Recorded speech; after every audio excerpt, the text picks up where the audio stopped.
Carlos tenía 36 años, era técnico de mantenimiento de aire acondicionado y llevaba una vida sencilla desde que se separó de su exesposa 2 años antes. Durante ese tiempo, se dedicó a ahorrar dinero para mudarse de casa de su madre, a donde había regresado temporalmente tras el divorcio. Todo parecía relativamente bajo control hasta que una mañana de sábado cualquiera, en la pequeña cocina de la casa de 2 plantas donde creció, en el barrio donde siempre había vivido, fue allí, mientras tomaba café solo en una taza desportillada, que empezó a darse cuenta de que algo no iba bien en su propia casa. La persona que contó esta historia dijo que, al principio, Carlos pensó que era solo su imaginación, algo que provenía del estrés del trabajo y la acumulación de facturas, pero pequeños detalles comenzaron a repetirse de una manera demasiado extraña como para ignorarlos. Su madre, doña Lucia, quien siempre había sido predecible y casi extremadamente organizada, comenzó a comportarse de forma inusual, como esconder su celular cuando él entraba en la habitación y salir para hacer algo rápido a horas muy inusuales. No era nada evidente todavía, pero fue suficiente para encender esa incomodidad silenciosa que te sigue molestando. Ese mismo sábado, a última hora de la mañana, Carlos notó otro detalle que reforzó el mal presentimiento que se había ido gestando en su interior. Su madre, que siempre dejaba la puerta de su habitación abierta durante el día, empezó a tenerla cerrada, algo que nunca había hecho en más de 30 años viviendo en esa casa. Incluso intentó ignorarlo, diciéndose que cada uno tiene sus etapas, pero la extraña atmósfera empezó a pesar en la habitación. El silencio de la casa parecía diferente, como si algo estuviera sucediendo constantemente fuera de su campo de visión. Entonces ocurrió algo insignificante, pero se le quedó grabado en la cabeza el resto del día. Cuando Carlos fue a sacar la basura, vio un coche plateado, parcado al otro lado de la calle, con un hombre dentro, aparentemente esperando a alguien. El detalle que le inquietó no fue el coche en sí, sino que, al cruzar la verja, tuvo la clara impresión de que el hombre apartó la mirada demasiado rápido. En ese momento, Carlos fingió que no le importaba, pero volvió a entrar con esa sensación inquietante en el pecho, como si empezara a encajar las piezas de un rompecabezas que aún no entendía. El resto de la tarde transcurrió con una normalidad algo forzada, de esas que solo percibe alguien desconfiado. Carlos intentó distraerse trasteando con un viejo aire acondicionado que había traído a casa para reparar, pero su mente volvía una y otra vez al coche plateado y al extraño comportamiento de su madre. Varias veces oyó a doña Lucía pasearse por la habitación, hablando en voz baja por teléfono, algo que rara vez hacía. No era una conversación normal, era ese tono contenido de quien no quiere ser escuchado, y eso solo aumentó su inquietud. Alrededor de las 5 de la tarde, la situación se volvió aún más extraña. Doña Lucía apareció en la sala ya vestida con una blusa que Carlos solo recordaba que usaba en ocasiones especiales, y rápidamente dijo que saldría a hacer algunos trámites afuera.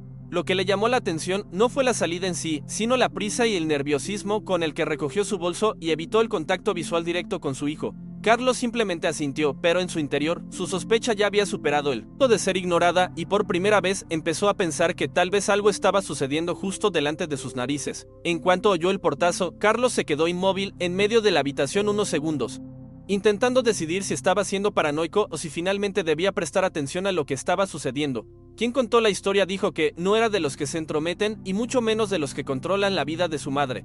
Pero ese día algo parecía realmente fuera de lugar. Tras unos minutos de dar vueltas, terminó yendo a la ventana principal y descorriendo la cortina lo justo para mirar la calle sin que nadie lo notara. Fue entonces cuando la incomodidad se convirtió en una verdadera alarma. El coche plateado seguía allí, exactamente en el mismo sitio que antes, y esta vez Carlos vio claramente a doña Lucia salir por la verja y caminar directamente hacia él. El hombre salió rápidamente, le abrió la puerta y ambos intercambiaron un abrazo que duró más que un simple saludo cortés. No era nada escandaloso, pero tampoco parecía algo que harían conocidos lejanos. Carlos sintió un nudo en el estómago al instante, porque aquello no encajaba en absoluto con el comportamiento reservado que su madre siempre había tenido.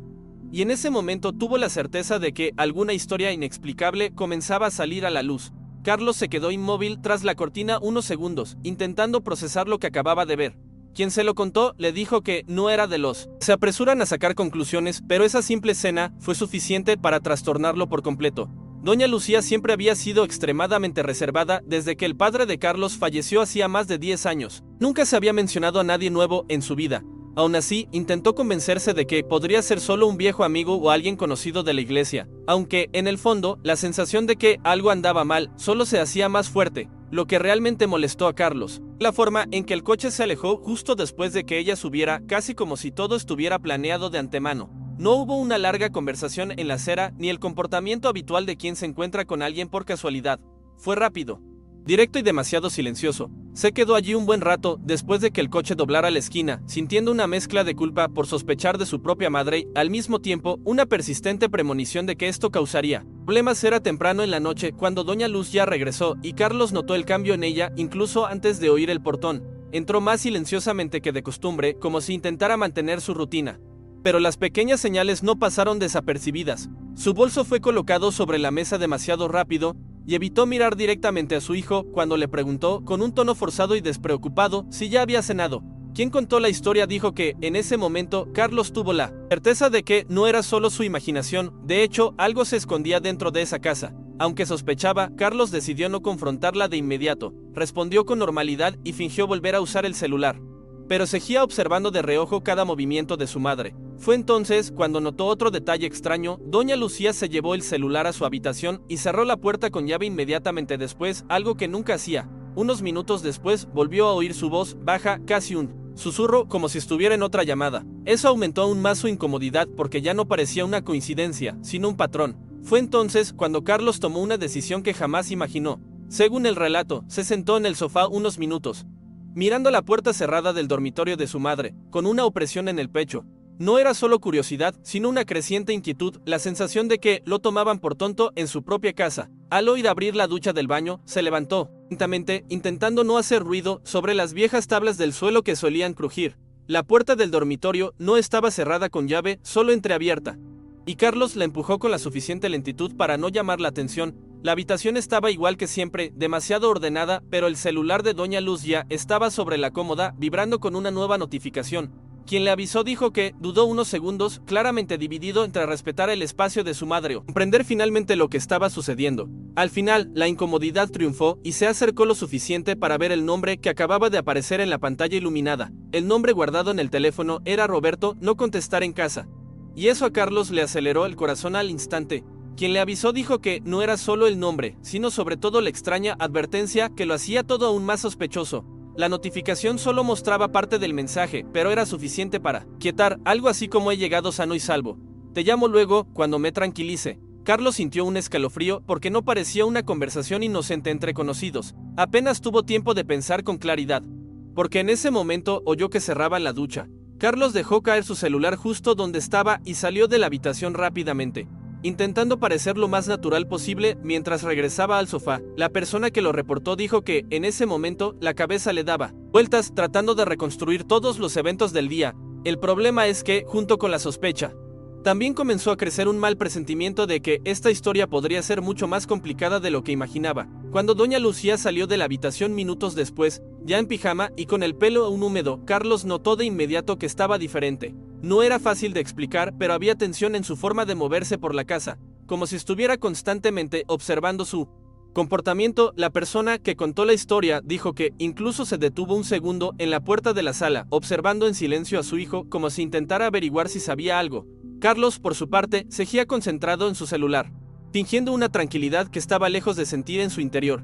El ambiente se volvió inusualmente pesado entre ambos. Durante la cena improvisada en la cocina, casi no hubo conversación, solo un silencio interrumpido por preguntas cortas y respuestas aún más cortas. Fue en ese momento que doña Luz ya soltó, de repente, que pronto podría necesitar salir más a menudo por la noche debido a algunos compromisos personales.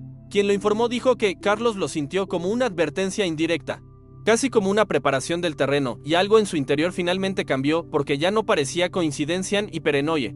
Fue después de cenar que Carlos decidió que ya no podía fingir que no pasaba nada. Según quien se lo contó, esperó a que su madre terminara de recoger los platos y la llamó con un tono tranquilo pero firme, de esos que ya implican una pregunta directa.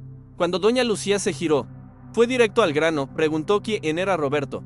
El silencio que siguió fue demasiado largo para ser normal. Ella se quedó quieta unos segundos, agarrando con fuerza el paño de cocina, y en ese momento Carlos tuvo la confirmación que necesitaba. Había adivinado exactamente lo que quería. Doña Lucía finalmente se sentó a la mesa, visiblemente nerviosa, y admitió que llevaba unos meses hablando con alguien, pero lo que realmente sorprendió a Carlos vino poco después. En voz baja y visiblemente avergonzada, explicó que Roberto no era solo un conocido reciente, era un hombre casado del barrio, alguien a quien su hijo conocía de vista desde hacía años. Quien lo informó dijo que la sorpresa en el rostro de Carlos fue inmediata porque, además del secreto, colocaba a su madre en medio de una situación que tenía todos los Ingredientes para un desastre. Carlos se quedó allí unos segundos sin palabras, mirando fijamente a su madre como si intentara reconocer a la persona que tenía delante. Quien le contó le dijo que ni siquiera se trataba de que conociera a alguien, en el fondo. Sabía que doña Lucía tenía derecho a seguir adelante con su vida. Lo que realmente le pesaba era descubrir que todo se hacía a escondidas y, peor aún, que involucraba a un hombre casado que vivía prácticamente al lado. La sensación que persistía era de incomodidad mezclada con genuina preocupación de que esto pudiera convertirse en un problema grave para todos en esa casa. Al final de esa noche, Carlos fue directo y le dijo que no interferiría en sus decisiones personales, pero dejó claro que no quería que lo tomaran desprevenido si la situación se agravaba. Doña Lucía lloró en voz baja, más de vergüenza que de rabia, y prometió resolver el asunto antes de que alguien saliera lastimado. El testigo dijo que, en las semanas siguientes, el coche plateado nunca volvió a aparecer en la calle, y, aunque no todo se explicó en detalle, la historia simplemente se calmó ahí y Carlos aprendió que, a veces, la mayor tensión en un hogar no proviene de afuera, sino de los secretos que cada persona intenta ocultar en silencio.